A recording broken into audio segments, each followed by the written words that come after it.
फ़िरक़ा परस्त हमेशा मौलाना मौदूदी रहमुल्लाह के खिलाफ ये प्रोपेगेंडा करते आए हैं कि मौलाना मौदूदी ने अपनी किताब खिलाफत व मुलूकियत में सहाबा कराम बिलखसूस हज़रत माविया के खिलाफ चंद वाक़यात नकल करके उनकी शान में गुस्ताखी की है। इन्हीं में से एक वाक़या वो है जिसमें बताया गया कि हज़रत माविया ने यह हुक्म जारी किया था कि माले गनीमत में से सोना चांदी उनके लिए अलग निकाल लिया जाए और इसे मुसलमानों में तकसीम ना किया जाए। फ़िरक़ा परस्त हज़रात इस वाक़े को झुटलाते हैं और कहते हैं यह हज़रत माविया की शान में गुस्ताखी है। लेकिन दूसरी तरफ इनका दोहरा मयार देखिए कि इनके अपने अकाबिर ने खुद ऐसे वाक़यात अपनी किताबों में नकल किए हैं और वो किताबें आज तक शाये हो रही हैं। इनकी किताबों से ना सहाबा की गुस्ताखी होती है और ना ही कभी दारुल इफ्ताओं से इनके खिलाफ फतवे जारी होते हैं। आज आपको सिर्फ एक झलक दिखाते हैं। देवबंदी मकतब फ़िक्र के जय्यद आलिम मौलाना इदरीस कांदलवी साहब ने अपनी किताब हयात सहाबा जिल्द 2 में हज़रत माविया रज़ी अल्लाह अन्हु के हवाले से बिल्कुल वही वाक़या हसन बसरी रहमुल्लाह से नकल किया है जिसको खिलाफत व मुलूकियत में नकल करने पर ये लोग मौलाना मौदूदी को गुस्ताखे सहाबा करार देते हैं। मौलाना इदरीस कांदलवी सफ़ा 110 पर लिखते हैं, हज़रत हसन रहमुल्लाह कहते हैं कि ज़ियाद ने हज़रत हकम बिन अमर ग़िफ़ारी रज़ी अल्लाह अन्हु को लश्कर का अमीर बनाकर खुरासान भेजा। उनको वहाँ बहुत सा माल गनीमत मिला।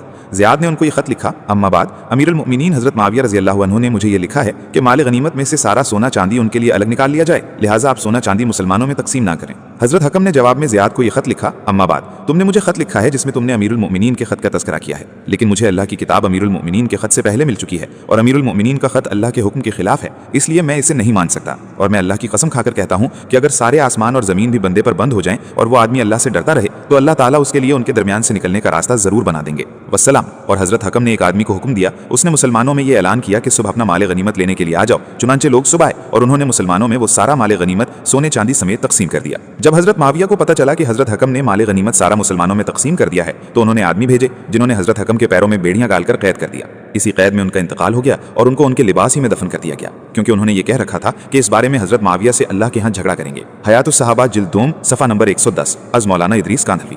दोस्तों, आपने वाक़या मुलाहिज़ा किया। अब बताइए कि इस वाक़े और उसमें क्या फ़र्क है जो मौलाना मौदूदी ने खिलाफत व मुलूकियत में हसन बसरी से नकल किया है। मौलाना मौदूदी ने तो खिलाफत व मुलूकियत लिखने का मकसद वाज़े कर दिया है कि वो दरअसल खिलाफत के मुलूकियत में बदल जाने के असबाब और मुलूकियत के नताइज पर बहस कर रही हैं। सवाल यह है कि मौलाना इदरीस कांदलवी साहब ने यह वाक़या किस मकसद के लिए नकल किया है। इनके मुक़ल्लिदीन कहते हैं कि मौलाना इदरीस साहब ने यह वाक़या बिला वजह नकल किया है, हालांकि यह हकीकत नहीं है। कोई भी मुसन्निफ किसी वाक़े को अपनी किताब में नकल करता है तो वो उस वाक़े को या तो दुरुस्त मानकर नकल करता है या फिर उस वाक़े को बयान करने के बाद उसको गलत साबित करने के दलाइल पेश करता है। बताइए कि मौलाना इदरीस कांदलवी साहब ने इस वाक़े को दुरुस्त मानकर नकल किया है या गलत, और अगर गलत मानकर नकल किया है तो इस वाक़े के नकल करने के बाद यकीनन इसको गलत भी साबित किया होगा। वो सफ़ा हमें दिखाइए जहां हज़रत ने इस वाक़े को गलत साबित किया है। और अगर फ़िरक़ा परस्त हज़रात मौलाना इदरीस कांदलवी साहब के इस वाक़े को नकल करने की माकूल वजह बयान ना कर सकें तो लामहाला यही मानना पड़ेगा कि उन्होंने ये वाक़या दुरुस्त मानकर ही नकल किया है। इस सूरत में फ़िरक़ा परस्त हज़रात को दो में से एक काम ज़रूर करना होगा, या तो वो मौलाना कांदलवी साहब के खिलाफ भी गुस्ताखी का फतवा जारी करें या फिर मौलाना मौदूदी के खिलाफ जारी किए गए फतवे भी वापस लें। अगर वो मौलाना मौदूदी के खिलाफ बदस्तूर फतवे देना जारी रखते हैं और मौलाना इदरीस साहब के खिलाफ फतवा जारी नहीं करते